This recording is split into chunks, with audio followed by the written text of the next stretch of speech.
Rickshaw here on the 5th of June. And we got a little run taking the kids to school. We had some pretty good stuff. It's on the visa thing. We had used a company called, I believe it was Your US Visa. That was the company that helped us fill out the form. And what happened with those guys, they sent us a thing, and the link wouldn't work.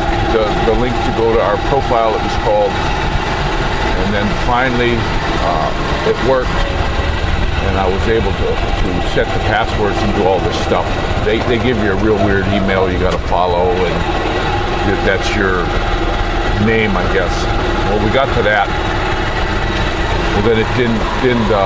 We opened it, nothing happened with it. You know, it just was there. It had the boxes to check what the status was.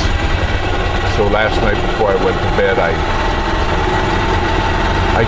texted them again or emailed them again, and 2:30 when I got up, they answered. They had answered. They're a really good company for answering. Every time I've sent them an email, they answer. So I'm real happy about that.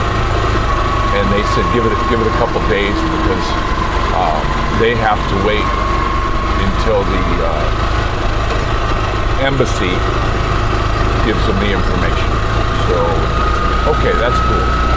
I'm okay with that. So at least they're getting back with us. We should find out. They did send me a thing. Something happened to my phone. I can't screenshot anything anymore. Some stuff I can go into and save, but it says for security policy, and it was after an update, so I don't know how to fix that. You know, it's kind of frustrating when I can't screenshot anything anymore. So, but I'd like to get that. It still says from that company said right now that the visas are running. They're running 12 days and allow a couple days for shipping to get them out to this place. So hopefully we'll have this thing very soon. Sooner the better. You know, it's tough to do these things, but I like that company that I had. I'll put a link in the description. I really like the company that we dealt with to fill up the form. They've been helpful as could be because we really don't know what we're doing when it comes to this. You know, so, and we didn't want to screw up. They tell you what you got to get, what you got to do, so it worked out all right. But we're on the way to school, taking the little guys, had the dogs out early for a walk this morning. It was just misty as hell, enough to get you wet. I mean, you're actually walking in this. It wasn't really raining, but I got wet. And then right before I got home, it was rainy, so I had the umbrella cam out. The weather here is really something.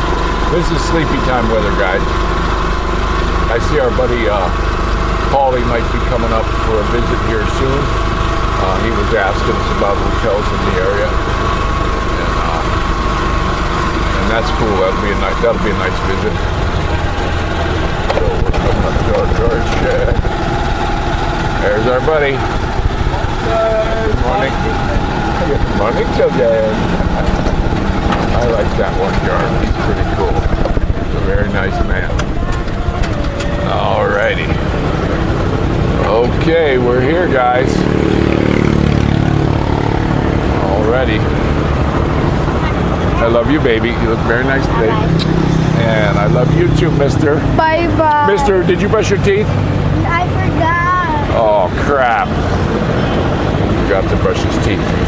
Dorothy has no problem. Mumu has no problem, but Maddie keeps forgetting, and unless I remind him, and sometimes I forget, he doesn't brush his teeth.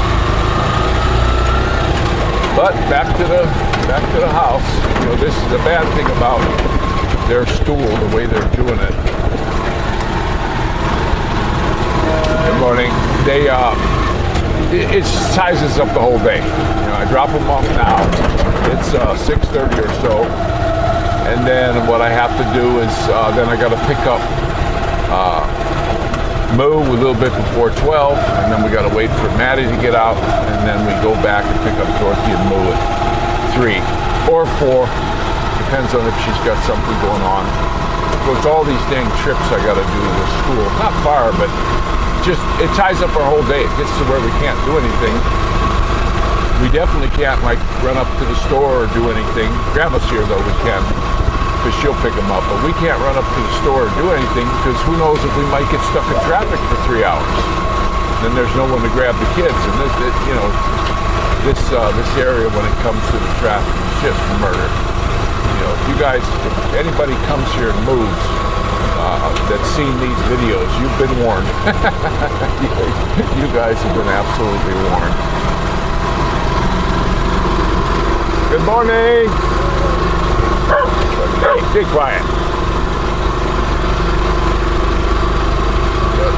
It's nice. It's nice and cool. I don't know if we're going to have too hot of a day, but we will see. We've been watching a little bit of the news. Not too much. I haven't been watching a whole lot of the news, but it seems to me there's so much crap going on. I seen DiCaprio testified about all this money that Obama got. And this turned into a big thing, but to me, it's just Barnum and Bailey.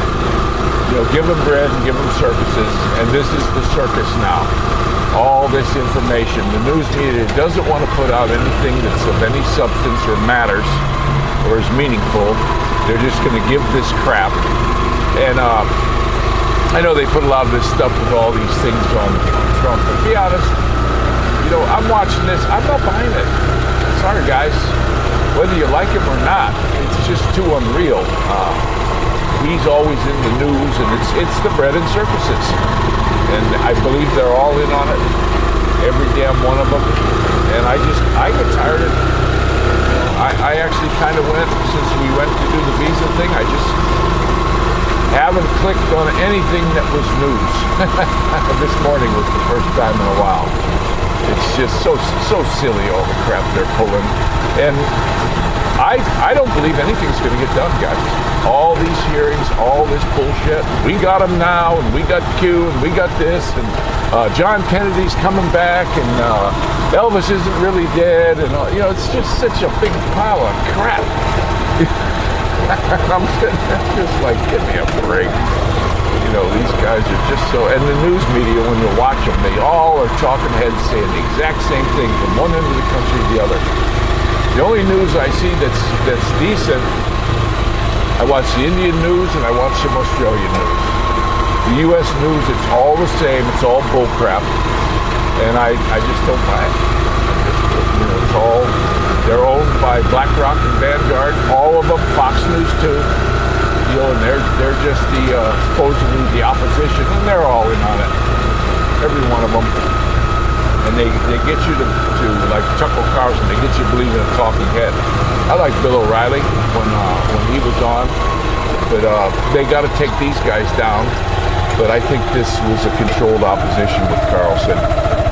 I've watched some of his interviews from years past, and to be honest, he's just full of crap. That guy, Elon Musk, is full of crap. I don't trust those guys as far as I can throw them, and right now I don't think I can throw them very far. So really crazy, but I'm going to go ahead and let you go. Beautiful day. Be taking Wes's bike over pretty soon. Whenever I hear from him, going to have to take it up and get it washed on the way. And it's actually, guys, if you were, he wants to sell it, I know that. If you were on a place where you didn't have traffic like here, even getting to the highway, it's just ridiculous here. It could take you an hour and a half fighting through traffic, and it's definitely not a bike for slipping between the lanes because you just can't do it. And plus slow speeds, it's kind of going. But once you're moving, this thing really handles. I bet you if I had this thing in California on the twisties, I could really. It's got the grunt where you need it, and it turns. I mean, I've been on when I joined the track days, I didn't want to use my bike. And they had these 535 Suzukis, a little bit small for me, but you could manhandle them. And man, did these things go. They had power galore. And I think this one turns in better. It just wants to turn when you're in a corner. It wants to turn. It wants to lean. It kind of does it automatic, and you don't really got to slide too much over on the seat. It'll do whatever you want. Now here, I didn't really ride it hard or anything. It's not my machine, but you can just tell it's a good one. I used to love to do the track days, getting on these tracks and run them. I had those bikes I rented at first, and then I had my SV650, and then I had that one I bought, the souped up one. The Buell, I just couldn't take it.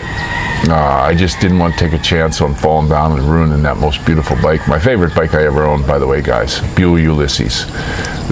No bike that I've ever owned has come close to that. And Harley shot themselves in the foot by getting rid of them. But I think the deal was on that was when Eric Buell designed those, he didn't make enough parts and goodies so you could change them. He made a really nice bike for me, for a big guy, that I could take to the track. I wish when they went on sale I'd have bought a couple of them, and then been able to put them away somewhere, stick them in a barn or do something to keep them, because they were just absolutely that Ulysses. I used to take that to the canyon and ride with the guys on their Suzukis and their Yamahas and all this stuff, and I liked it because you didn't have to shift as much, and if I could get out in front, there was no passing me. All these guys that have been riding since they were young guys. But I did take the track days, and they teach you a lot. I was doing a lot of things wrong, but if them days are over for now, I'm going to go ahead and let you go. Don't forget to pray for each other. Seems like everybody's doing good, guys. The prayers work. They absolutely they work, because everybody seems to be okay. I haven't heard from Gary in a couple days, but I'll probably give him a holler later. He's not texting now because with the keys and stuff. They said it'll be a couple of weeks before it heals up, but I guess it's going okay now. So I will talk to you guys later, and this is Rick Shaw out.